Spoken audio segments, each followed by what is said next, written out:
पहले से ही विभा को कपड़े धोने का बड़ा शौक था।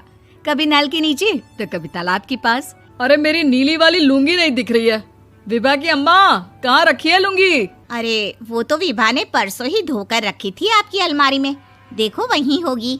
वो ना मैंने आज धो दी, मुझे लगा कि गंदी हो गई होगी। अरे कैसे गंदी हो गई थी? उसे तो मैंने पहना भी नहीं। हे भगवान, इस लड़की के कपड़े धोने की आदत से परेशान हो गया हूँ मैं। जितना तो घर में राशन नहीं आता, उससे कहीं ज्यादा डिटर्जेंट पाउडर का खर्चा है। इसकी शादी करवा दो, शादी। जाए अपने घर में ही करे काम, फिर चाहे घर के कपड़े धोने हो या पूरे गांव के। हाँ ठीक बोल रही हो, देखता हूँ मैं कोई लड़का। वो दिन भी आ जाता है जब विभा को देखने लड़के वाले आ जाते हैं। लड़की मुझे अच्छी लगी। होने वाली सास कहती है, बेटी अगर कुछ पूछना है तो पूछ लो। वैसे तो हमारी लड़की बहुत ही शर्मिली है, जो बोल दो वो मान लेती है, इसे क्या पूछना होगा। अरे कैसी बात कर रही हो माँ, मुझे इन लोगों के घर रहना है, सवाल तो कई है।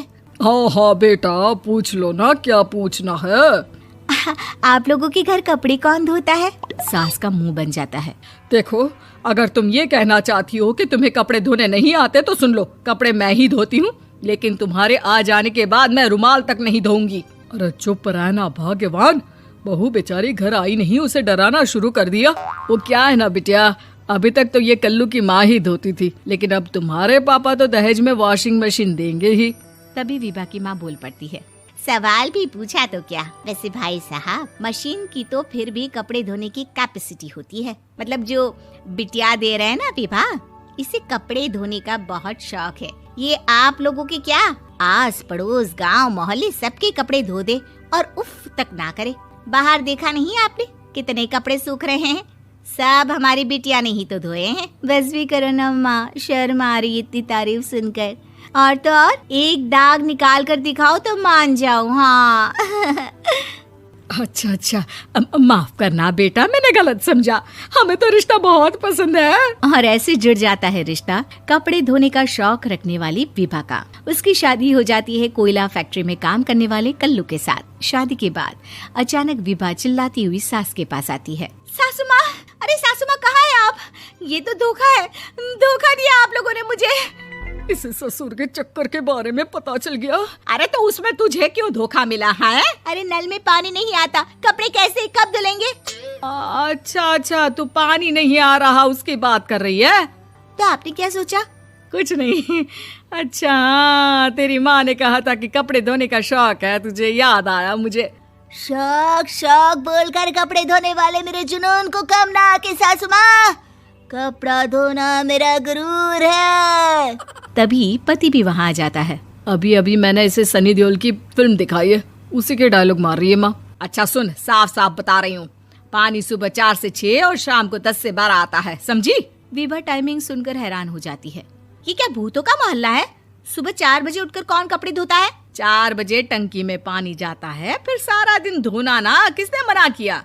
अरे कैसी बात कर रही हैं? 200 लीटर की टंकी में कितने कपड़े धो लूंगी मैं? सुबह ही उठ जाऊंगी मैं। अब क्या था, विभा सुबह 4 से लेकर रात के 12 बजे तक कपड़े ही धोती रहती। एक रोज सास पड़ोस से निकलकर कहीं जा रही होती है कि साथ वाली कहती है, हाँ कल्लू की माँ, जरा ये बताओ कि 2 साड़ी है, 2 ब्लाउज और एक पेटीकोट और एक नाड़े वाला लंबा कच्छा। हाँ तो? अरे तो क्या, कितना लोगी धुलाई ये बताओ। धोबन दिख रहे हैं हम क्या? हमारे पति सरकारी नौकरी से अभी अभी रिटायर हुए हैं और बेटा सुपरवाइजर है कोयला फैक्ट्री में। धोबन समझ रखा है हमें। हाय रे कल्लू की अम्मा, माफ कर दो, वो तो मोहल्ले में यही सब बता रहे थे कि तुमने बहू को कपड़ा धुलवाने के काम में लगा दिया है। सास को पड़ोसन की बात सुनकर गुस्सा आ जाता है। वो घर पहुंचती है जहां घर के बाहर ही इतने सारे कपड़े सूख रहे होते हैं जितने कि किसी धोबन के घर पर। अरे ओ कल्लू की दुल्हन, बाहर निकल। माँ जी यहीं आ जाओ, बाथरूम में चादर धो रहे हैं हम। अरे अभी हम धोते हैं, तुमको बाहर निकलो। ये आस पड़ोस वाले बोल रहे हैं कि हम बहू से कपड़े धुलवा धुलवा कर उसे कपड़ा धोने वाली बना दिए हैं। अरे छोड़ो ना माँ जी, किन लोगों की बातों में आती हो? आस पास के लोगों का तो काम ही होता है कि वो किसी तरह सास बहू को लड़ा दे। बहू सारे घर के कपड़े धोती है, ये क्या कम है? बोलिए। सास को भी लग जाता है कि वो बहू का ये सनकीपन नहीं छुड़वा सकती, इससे अच्छा है कि खुद ही चुप हो जाए। एक रोज सास और बहू मंदिर जाते हैं, जहाँ सास की साड़ी वहाँ खड़ी भीख मांगने वाली से मिलती है। माँ जी क्या बात है, आपकी साड़ी उस भिखारन से कितनी मिल रही है ना? हाँ हाँ देखो तो, दोनों की साड़ी मिल रही है। क्या बात है कल्लू की अम्मा, तुम खुद को तो अफसर की बीवी बताती हो और ऐसी सिंपल सी प्लेन साड़ी पहनकर घूमती हो। सिंपल और प्लेन नहीं है ये साड़ी। तो क्या सोने के धागे से फूल बने हैं? कुछ भी सासू माँ, कुछ भी। हाँ, बने थे इस साड़ी में सोने के धागे से फूल। मेरे पति लेकर आए थे मद्रास से स्पेशली मेरे लिए 10,000 की। ताहे भाई साहब इस भिखारन के लिए भी सेम टू सेम साड़ी लेकर आए होंगे 10,000 की। सास उस वक्त तो कुछ नहीं कहती, लेकिन बहू के साथ घर आती है और अलमारी से एल्बम निकाल कर लाती है। ये साड़ी देख रही है, ये वही साड़ी है जिसे मैंने अभी पहना था।